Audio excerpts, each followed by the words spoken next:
Window cleaning, window cleaning, window cleaning, inside and outside only. Inside and outside versus just outside only.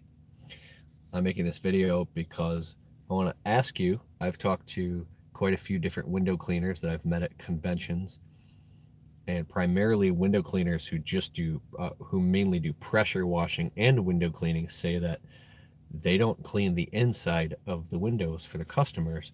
And they're like, heck no, that's too much liability. We ain't going in nobody's house. We just stick to the outside, dog. And I'm making this video to ask you, what do you do? Because it never even occurred to me. What's up, service industry coach? Matt Smith in the house. Yo. It never even occurred to me to not clean the inside of people's houses. We've been cleaning the inside and the outside since I started doing it 6 or 7 years ago. And I just think it's more money. I don't know. So, what's up, John Smalley? So, I want to know what you think in the comments below versus, and why. Why don't you want to? And interesting thing is, if you're, what's up, Christopher Packus? If you're, by yourself, of course, there's nothing to worry about. Or you and your right-hand man. Obviously, if you have employees, you want to put them through a background check and a drug screen. Even if they were just working for a couple of weeks, or even a subcontractor, you'd want to run at least a background check on them before you have them in anybody's house, because the liability is off the hook. So I understand very, very implicitly that letting unqualified people in your clients' homes is extremely just bad business. How about that? But it never occurred to me, so I was very curious. And you're leaving too much money on the line, not doing insides, and too many customers want them done, says Matt Smith, service industry coach. If you don't offer insides, you're going to lose a lot of deals. Very smart. I like what you said, Matt. That makes perfect sense, because you're just looking at the math, and the data says you're leaving way too much money and opportunity on the table. So when you just look at it for what it is, you just answered a whole bunch of questions right there.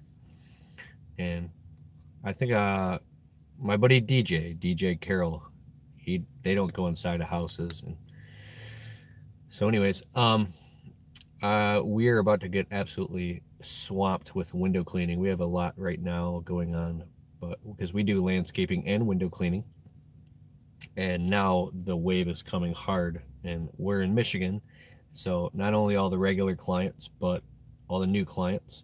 And then also with our marketing campaign, lots of clients. We've raised the price, like I said in the last video, a few videos ago, to $299 minimum. To even show up on the property, I want $299, right?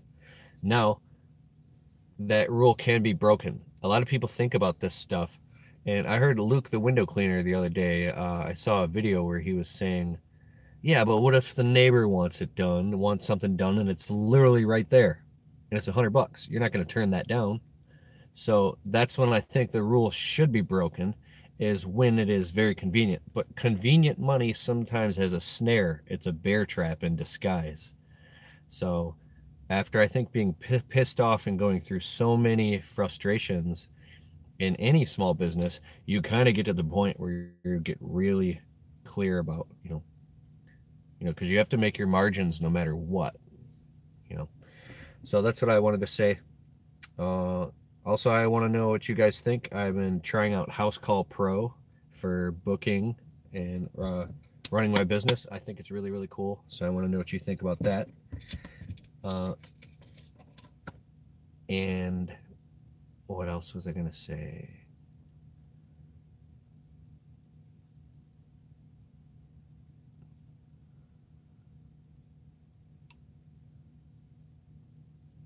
That's it. Oh, yeah. Now I remember. It was here.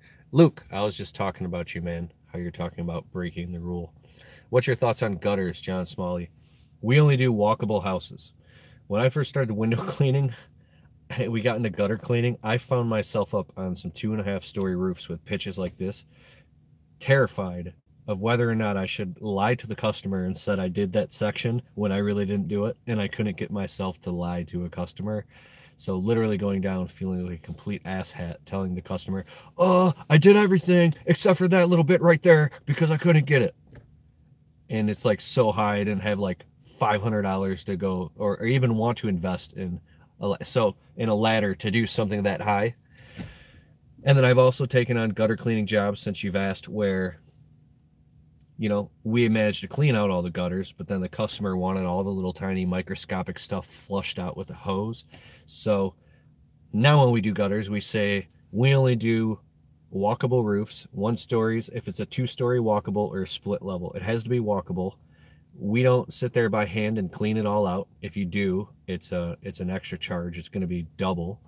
And we just blow it out with a backpack blower all over the place, blow it into a pile, take a rake and a tarp, clean up whatever we did. Now, if it's obvious, if I go up there and it's just pure shit and slop, I'm not going to blow that all over a customer's house. It's common sense. It's faster to just pick it up. But we're not like the white glove tuxedo of gutter cleaning. It's $150 for a 1-story walkable ranch to blow out the gutters and downspouts. We blow out the gutters, we blow the downspouts up and down, we're donezo. It's $250 for a 2-story, like a bigger house, and then so on and so forth. It used to be $35 when I started. I was smoking rocks, bro. Then it went up to $85, and now it's just $150, or I don't even want to do it. And I turn down houses all day for gutter cleaning. That isn't what I want. What's up, dog? Christopher Packus. What windows do you want clean on the inside? Best question. Because not everyone wants their windows clean on the inside. Interesting. Luke in the house. Jonathan Graham. What up, though? What up, JP? HubSpot. Email marketing platform. We use the MailChimp email marketing platform. We're also using a voicemail broadcast. I'm going to drop that as soon as I get back from Chicago. I'm leaving for Chicago tomorrow for Aquascape Academy. But reputation management software to manage online reviews. No, we tried Signpost we were on, and Yodel. Dumped all that, and I manage all my own stuff, but I don't use the software. Luke, we should do a Q&A together. It'll be fun. Greg Chisholm in the house. What's up, buddy? Sunshine. Yeah. Man. Let the note taking. Oh. What's up, Neil? Okay, one other thing I want to talk about while I'm here is I'm really fascinated with the automation of sales and marketing. Oh, thanks, Cody. And so here's what's going on. Google is God of the internet. We all know that. What's up, James G? I appreciate it. I'm not ignoring you, buddy. So Google is the God of the internet, obviously. And when you have a Google Ads campaign, you're getting as many positive reviews as possible. You have a way of getting the positive reviews and setting it up so it's automated, so you're getting as many positive reviews for every single customer as possible. Like, I'm almost under the impression that if you did a job, obviously making money makes sense, but if that job didn't have some type of social media content, pictures posted somewhere, or some type of positive review that happened, then it's almost like in today's world, like it didn't even happen. If you don't have some type of token to take away with you, like a silver coin. I collect silver coins. I love silver eagles, right? If you don't have something to take with you or to show, to quantify that as marketing or something, it's almost like you didn't do it. Or if you don't set that customer up on a quarterly plan or find a way to get their email address and market to them, it's just like you just pissed away all that time and energy taking care of that customer. So how do you leverage that to work for you? So aside from instead of hiring a company to do your SEO for you, I believe that it should be brought in-house. unless the company that works for you is some type of freelancer or somebody that you make sure you keep everything that you do with them, and then they don't become the guardian of the black box, right? And also to understand what they're doing. So I really believe in learning internet marketing and white hat SEO techniques is really important, because you could hire a company that's doing black hat stuff and that could demote you in the search engines and the Google ranking SERPs, like search engine ranking page. I'm thinking, so back into the marketing thing, spending cold hard money on our marketing and advertising, drilling deep on specific areas, not wide but deep, and starting with the cheapest things first, which are, this is exactly where I want to come on with a service industry coach, because he's really good at Google Ads and doing the EDDM, because we do send Jim postcard bombs. And then now we're doing a Sly broadcast ringless voicemail. We do email marketing. And then, besides for that, Google AdWords, Facebook. I spent a little bit of money on Facebook ads, and then just posting a shitload of content, and then Google's posts. So Google My Business now, if you have the app on your phone, allows you to create those posts. Like, I legit think you should be making a post minimum once a week, but literally every 72 hours putting out a brand new post with a picture of your work, a well-worded headline with good copy, and an ad and a call to action, a CTA, an offer that gets them to pick up the phone and call you. Turn on messaging on your phone so customers can get to you quickly. And then when you're making posts, it's going to show up on Google before other people. If you have more content out there, more SEO rich organic content, I'm hiring a blog post article writer right now, and she's starting to write the blog post articles for my landscaping and window cleaning. And if it works, she's also going to do it for my social media. She has like a master's degree in journalism and shit. So if you're putting out local blog posts that are creating you as a trusted authority in your marketplace, and then getting your business the frick out there more than anybody else, because all these other companies are catching on, and they're doing social media marketing. They're on Facebook, they're posting stuff, they're starting their YouTube channels, and to get into the Google 3-pack, which is, aside from paid ads, there's only 3 listings that people can see above the fold when they're looking on their phone or on their desktop computer for a window cleaner near me, right? And I think that you absolutely have to be on that. Hootsuite. I just downloaded the Hootsuite app. Anybody here got so many apps on your phone that you're like, oh, that's dope. Advertising at the movie theater. I thought about that. I don't know about commercial customers. Dude, I do not get a lot of commercial properties. I got a restaurant right now that wants me to clean their windows opening up right now, and I told them $850 to clean the windows at the restaurant, and they were like, no. So ringless voicemails, Greg Chisholm. So basically, here's the way it works. There's a bunch of different services. Listen to me closely. I should make a whole video on ringless voicemail. I spent 4 hours straight scrubbing my contact list of 4,500 customers that we've taken care of. I scrubbed it all the way down to a list of 770 people.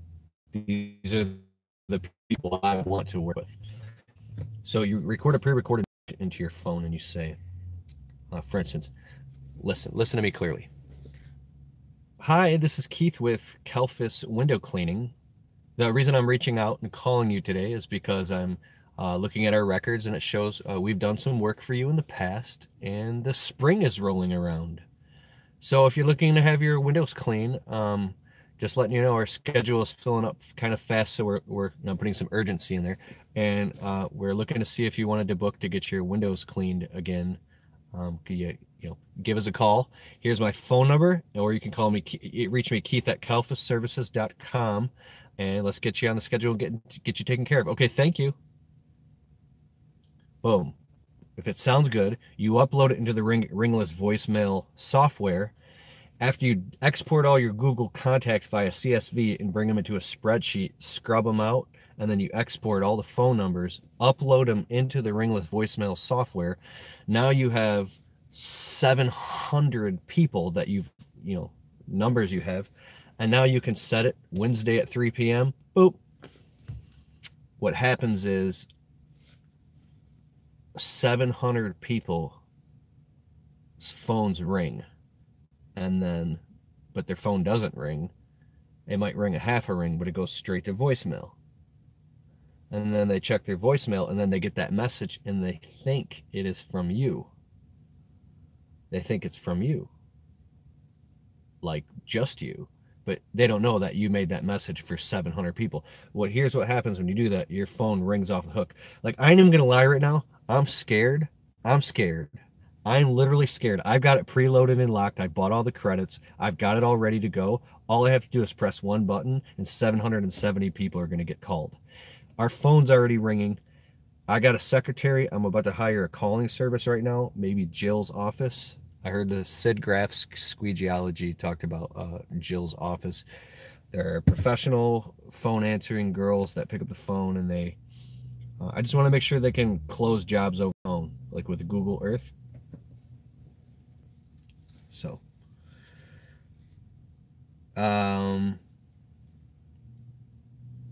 yeah. So my bottleneck right now is I'm so deep into my internet business and social media that I'm like running two businesses at the same time. So that's where I'm a little bit time trapped. What do I like about Signpost? I thought Signpost was awesome, truthfully, but it's been years since I used it. I can't tell you the name of the software. Go to Send Jim and get the voicemail bomb, dog. Maybe it's that one. Yeah, that's how you get it, Greg. Okay, so the next thing is there's something I want to ask you guys. Do any of you have a window cleaning van that's set up obviously strictly for window cleaning? Since I do landscaping and window cleaning, I have a truck, and then when I keep all my window cleaning gear in my garage, it's a pain in the ass loading up the water-fed pull system and all the window cleaning gear into the truck, and then getting to the job site and realizing that I forgot something in my garage. So I have two trucks right now, and I'm thinking about selling one and buying a van and just dropping the money and getting it like vinyl wrapped or some decal lettering, and that being the exclusive window cleaning van. We do a lot of window cleaning, and I'm really thinking about doing that.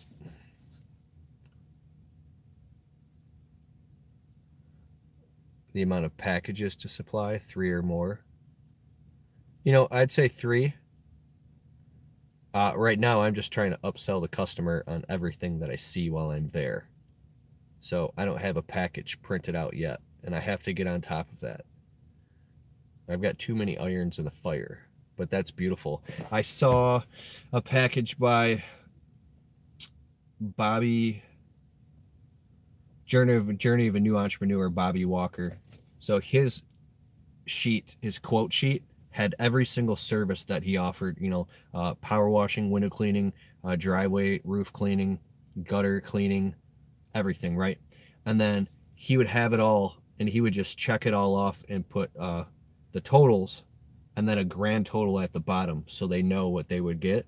And then I look at somebody like when I was at the Automate Girl Cell Conference, I don't know if it was Joshua Latimer or Brandon Vaughn, but they have the 3 different packages, the whole enchilada at the bottom, and then the mid-grade package, and then the basic thing that they asked for, plus one other service. This is really working for us right now, and I don't know why I didn't see this sooner. And if you guys that don't know what we're talking about right now, it's that when you offer packages to your customers, your average ticket price goes up immediately.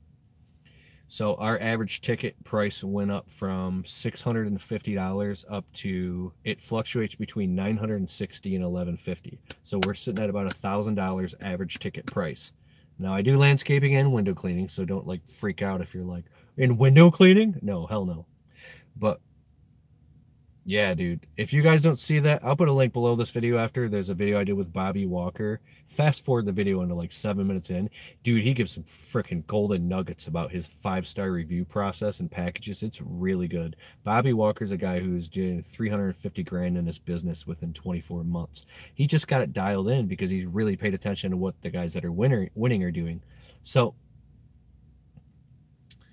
but the packages thing is, if every single time you go to a customer's property and they ask for one thing, you don't walk in with blindfolders on, like blindfolds, and look at one thing. You look at everything else. Now, inherently, you would want to do this, but you'd stop doing it because it's so time consuming. But if you just like slow down and say, okay, I see you want this done, but literally just quote them for it and say, hey, do you want this, this, this, this, this, and this? We can give you the whole enchilada for a package deal. Offer them more services if you do more things, or more to be done on their property. And if they like you, they're gonna say yes, or they're gonna invite you back to do more work. So I've learned something about success and money, and this is, I'm making more money this year than last, and then the year before as well, because of this one thing. And I'm not saying I'm the guy to listen to, but this is working for me. I never looked at it this way. People who make more money are doing one specific thing that other people who don't aren't.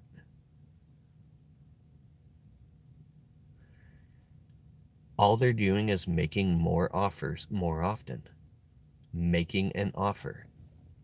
If you bake a bunch of cookies and you keep them in your house and you don't ever tell anybody, you know, do you want a cookie? Nobody is ever going to get a cookie. If you went up to like a crowd of people and you said, hey, one person, you want a cookie? They might say yes or no. 3 people, one of them will say yes and they'll take a cookie. But if you're going up constantly to 150 people a day saying, you want a cookie? Fresh baked chocolate chip cookies, you want a cookie? You want a cookie? You don't want a cookie? You want a cookie? Want a cookie? Want a cookie? Want a cookie? Want a cookie? Want a cookie? Want a cookie? Want a cookie? Want a cookie? Like 30 or 40 of them are going to say yes. If you're always getting your marketing message out there and you're constantly meeting with customers and picking up the phone and making them offers on social media, through the phone, and you're just making offers everywhere you go to give people valuable service in exchange for money, the more offers you make. So when I say make an offer, you're making an offer, which means you're making somebody an offer to transact with you. In exchange, you give them a valuable thing, a product or service, in exchange for currency, for money. Hey, you want to buy this thing? Hey, you want to buy this thing? Hey, you want to buy this thing? You do that more and more and more and more often, more people are going to say yes. And then once you have so many leads coming in, you can actually expand the top as you dissolve the bottom, which means you can like raise your prices, because now, you know, beggars can't be choosers. Now you can be choosy because you have so many damn people that want to transact with you. Now you can work your way upstream. Very interesting. My thought on jack of all trades, master of none. That's like, was me. Dude, I was doing everything for $1. I was so scared and so desperate when I started. Dude, I was doing everything. So yeah, I think it's really stupid if you have a whole bunch of different like equipment and all these things. Like you're trying to do painting and now you're doing power washing. Let's get into house cleaning. Let's do this. Like, bro, I know I do landscaping and window cleaning. Like the only reason it works for us is we have so many clients that want both now. But we, you know, it kind of worked out perfect for me, but it's going to be a hassle doing window cleaning and pressure washing. There was one thing here.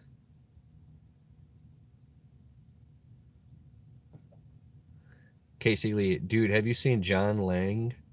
Dude is on fire with his pressure washing. Oh, dude, I got to check him out. He was commenting on my stuff earlier. Window cleaning van setup. Yeah, man. Is that Peter Cavallero? If that is, we got to get on the phone Monday, bro. I got an issue. I got to try to work it in somehow because I'll be in Chicago. It's been crazy the last 2 weeks, and I'm sorry. My secretary was on vacation and my wife was sick, so I've had an insane last couple of weeks doing literally everything around my house, my family, running a business, and working and answering the phones. I've gotten no sleep in the past 3 weeks.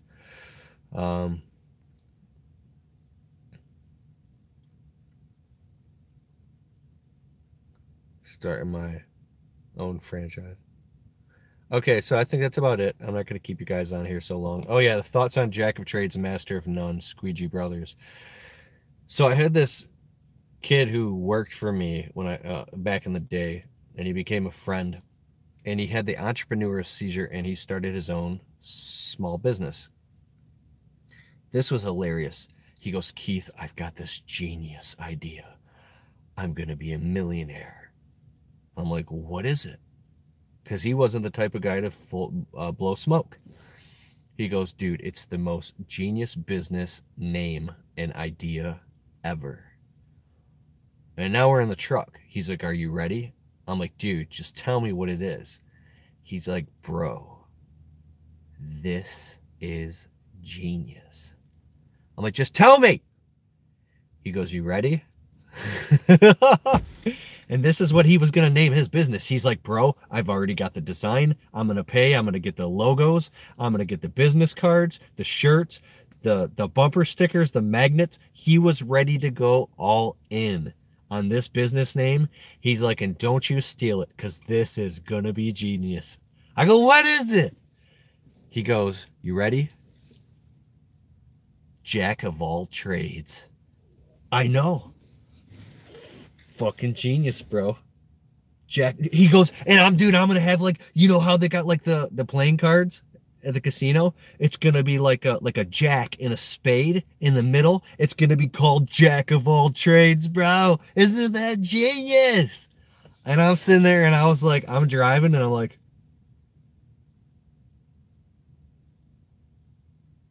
bro, you do know that's like, he's like, right? I'm like, you do know that's like the worst idea ever. He's like, what? I'm like, that's the stupidest idea ever. And he's like, why?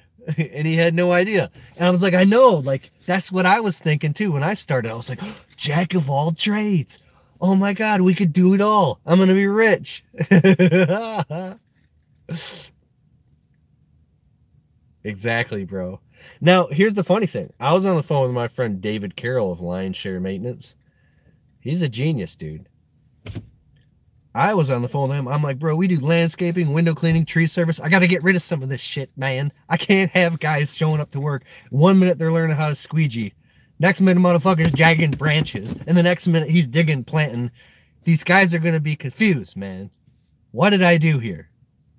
He's like, no, dog. What you got to do, you got to add more services and train more guys how to do it. So I was like, what? Add more services and train more guys. So not everybody's brain works the same. And there is one golden rule. Don't ever add anything new. Keep it simple, stupid. If you add anything new before you've really got one thing locked down, you're just opening up helter-skelter. Because I've done it, bro.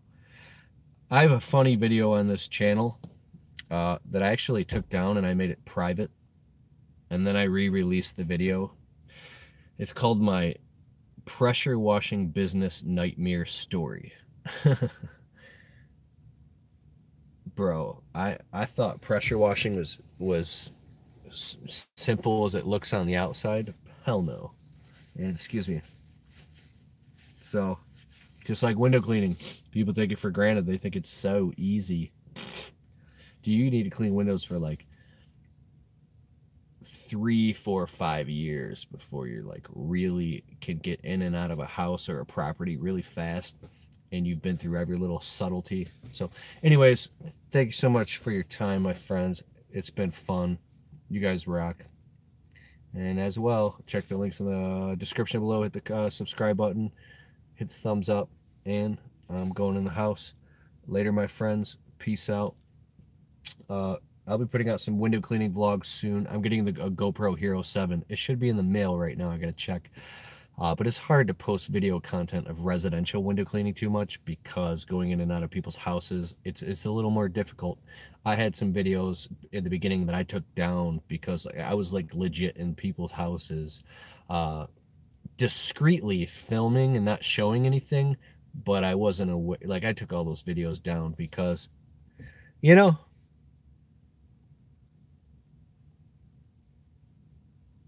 have a banner service and then segment the services as independent businesses. That's interesting. I ain't even gonna lie, like you can look it up. We're a 5-star agency, but I market the landscaping and window cleaning completely independently from the complete outside. So customers that are completely cold traffic who've never heard of us before, not warm traffic. All of our warm traffic customers and regular clients on the inside all know we do landscaping, window cleaning. But to completely cold customers, like the public, they don't know we do landscaping and window cleaning. They just see us as Kelfus window cleaning or Kelfus landscaping. And then as soon as they get inside, they know that we do both. And I did that on purpose from the beginning because I didn't want to be viewed as a jack of all trades. And I wasn't ever sure if I was going to shut down the landscaping and go all window cleaning or shut down the window cleaning and go all landscaping. So I kind of hedged and protected myself. And it does cost me, it doesn't really cost me any more money in marketing because when you add marketing to one channel, you get leads. When they're both set up efficiently, it doesn't cost me any more money in marketing. And in 2017, I spent $7,000 on marketing. 2018, I spent under $2,000 in marketing, and then this year I plan on spending literally under $2,000 in marketing. And you might be like, what? That's all you're spending? Like I spend 30. Let me know in the comments how much you spend on marketing. I know I'm getting going here. I'm talking again. Dude, I don't know. With us, we have so many phone calls coming in. And I know you're supposed to go for the type of clients that you want, but God. Oh my God. Like, are you getting what, 20, 27 phone calls a day coming in? So I just think if you have a bigger business like a Matt Smith or something like that, and like you better be aggressively marketing all the time, and he does, you know. And the only reason I think that you should constantly market is because you want to have your pick of the cream of the crop. 100,000, dude. I was talking to my buddy Eric Reno, the roofing guy with the $5 million roofing business. He said he plans on spending something like $250,000 this year on marketing. That's crazy, right? A buddy of mine who owns a tree service here in Michigan, he said he spent $27,000 one year just on one newspaper ad. So this is where average ticket price comes into play. You know, like what's your customer acquisition cost? How much do you have to bid on for clicks? How frugal do you have to be with your marketing? And because if you got it like that, if you've got the revenue coming in where you can peel off that percentage, like open up a separate bank account specifically for marketing and advertising, do it. I got one right now with $2,350 in a bank account, and specifically for media marketing, right? And so if you peel off, let's say you peel off 5% of GAR, your gross annual revenue, and you're just every single month you're slapping in an account, you're building up a buffer for marketing, and let's say it's just $500 a month. You know, cookie marketing method, that's awesome. Let me know.